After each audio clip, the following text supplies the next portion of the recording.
Bulletin का आगाज करेंगे। नाज़रीन, तहरीक इंसाफ के कल के जलसे की तैयारियां जारी हैं। मरकजी स्टेज के लिए कंटेनर्स पहुंचा दिए गए हैं। पार्टी परचम और टोपियां पहने कारकुनान जलसा गाह में ही मौजूद।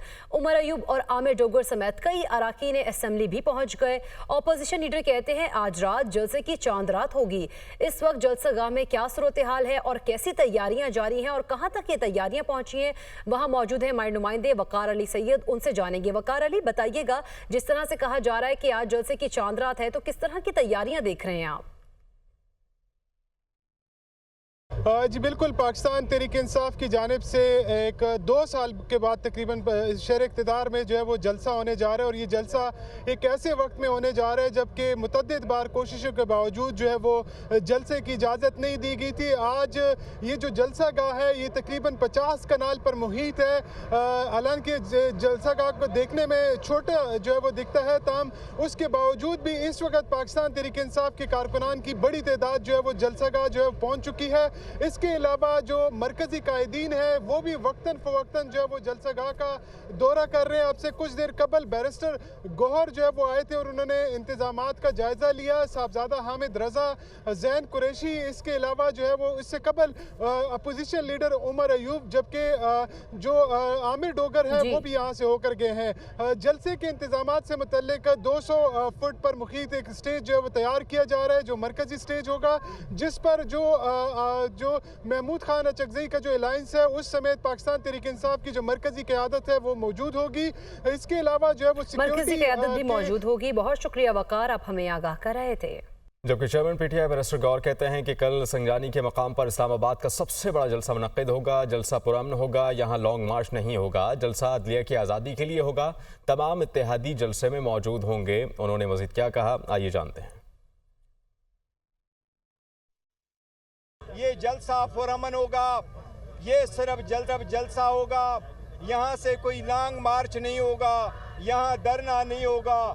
इंशाअल्लाह ताला इस महंगाई के खिलाफ, इस लाकानूनियत के खिलाफ, ये नाइंसाफियों के खिलाफ, जुबरी गुमशुदगियों के खिलाफ इंशाअल्लाह ताला हकीकी आज़ादी के लिए कल पहला कतरा इस जलसे से शुरू होगा इंशाअल्लाह ताला।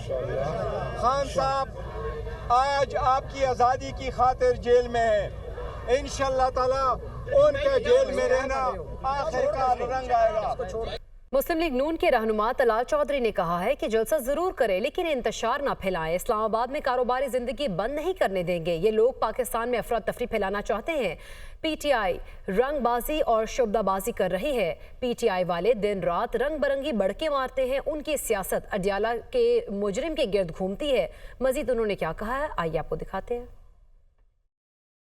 कई ग्रुप हैं, कई धड़े हैं और कई लोग ऐसे हैं जो इस पे कब्जा, अपनी चुदराहट कायम करना चाहते हैं। दिन रात रंग बिरंगी बोलियां बोलते हैं, बड़के मारते हैं और फिर झाग की तरह बैठ जाते हैं। जलसा जरूर करें लेकिन इंतशार नहीं। इस्लामाबाद का कारोबारी जिंदगी को बंद करने की कोशिश करते रहे, वो अब नहीं होगा। केपीके का वजीर आला कहता है क्रेन भी लेकर आऊंगा, कंटेनर भी लेकर आऊंगा।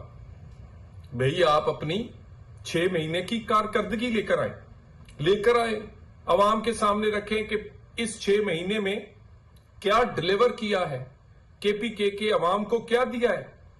वो सड़कों का लूटा हुआ पैसा जो सड़कें नहीं बनी और आपकी जेब में गया है। आज भी पाकिस्तान की सबसे ज्यादा दहशतगर्दी केपीके में होती है। चाहते सिर्फ हैं कि आपकी सियासत घूमती है अडियाला के उस मुजरम के गिर्द जो अपनी सजाओं की माफी चाहता है।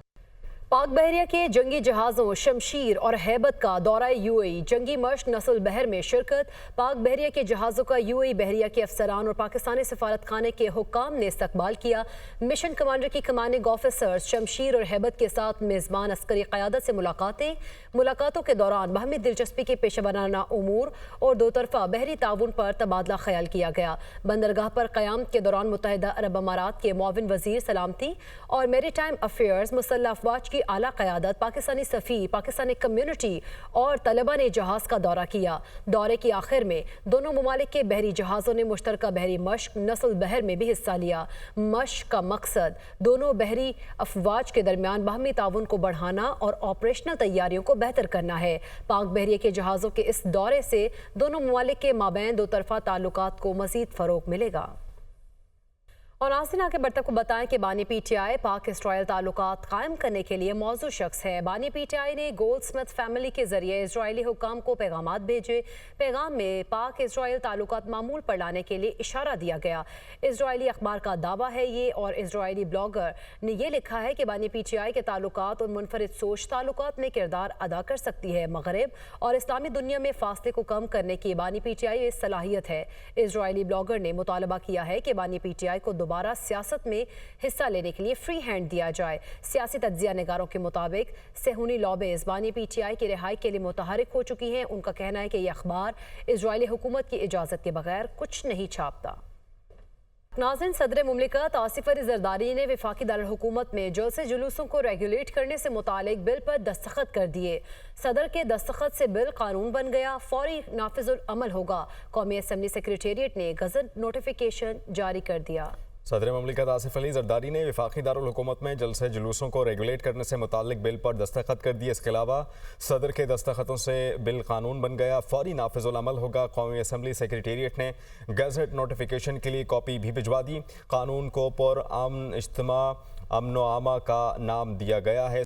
बानी पीटीआई ने नैब तरामीम फैसले के बाद 190 मिलियन पाउंड केस में रिलीफ मांग लिया। बानी पीटीआई ने 190 मिलियन पाउंड रेफरेंस में बरियत की दरख्वास्त दायर कर दी।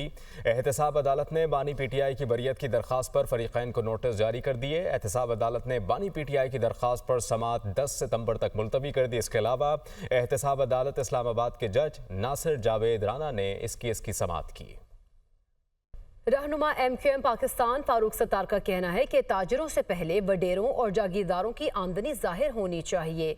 ताजरों से पहले वडेरों और जागीरदारों की आमदनी जाहिर होनी चाहिए कि इलेक्ट्रिक IPPs के बैलेंस शीट में क्या है, सब सामने रखेंगे। वज़ीर आज़म ने कहा IPPs मुआहदों से मुतालिक फ्रेमवर्क तैयार हो रहा है। मजीद गुफ्तगू करते उन्होंने क्या कहा, आइए आपको दिखाते हैं। वडेरों जागीरदारों की जो आमदनी अरबों की, उस पर भी आमदनी पर टैक्स लगे। फिर हमारे ताजिर भाई हों, कारोबारी हों, सनतकार हों, वो भी आहिस्ता आहिस्ता बतदरीज। मैंने नहीं कहा कि आप रातों रात अपनी सही आमदनी डिक्लेयर कर दें, मैं नहीं कह रहा, लेकिन यह है कि बतदरीज हम भी आहिस्ता आहिस्ता रिस्क लें और अपनी सही आमदनियों को डिक्लेयर करना शुरू करें कि इलेक्ट्रिक की जो बैलेंस शीट है उसमें क्या है और IPPs की बैलेंस शीट में क्या है, वो सारी चीज़ें सामने रख रहे हैं। और हमने ये बात रख दी है प्राइम मिनिस्टर के सामने और उनसे कह दिया है कि प्राइम मिनिस्टर साहब, तो उन्होंने कहा है कि फ्रेमवर्क तैयार हो रहा है और जब निगोशिएशन होगी IPPs के साथ तो उसमें हम MQM को भी बिठाएंगे। ये सिर्फ सिविलियन गवर्नमेंट नहीं, बल्कि हमारी गवर्नमेंट के जो नॉन सिविलियन आर्म्स होते हैं जो इम्पोर्टेंट, वो भी शायद कहीं इसमें अपना वज़न डाल रहे हैं। 2014 में ये रिन्यू हुए हैं अभी, ठीक है ना। ये जो रिन्यू हुए हैं ये कैसे हो गए, ये एक बड़ा सवाल है।